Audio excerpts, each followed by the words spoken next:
దేవుడు నరులను భూమి మీద చేసినందుకు సంతాపపడెను. దేవుడు భూమిని చూచినప్పుడు భూమి చెడుతనముతో నిండి ఉండెను.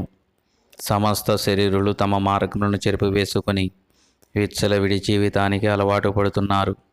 భూమి బలాత్కారంతో నిండిపోయింది. అంతేకాదు, దేవుడు మనుషుల యొక్క తలంపులలోకి వెళ్ళినప్పుడు వారి ఆలోచన, వారి తలంపులు కేవలం చెడ్డవి. పిల్లలు మొదలుకొని పెద్దవారి వరకు కామ వికార శ్రేష్టల చేత, తమ నడవడిక చేత దేవుణ్ణి ఆయాసపరుస్తూ ఉన్నారు.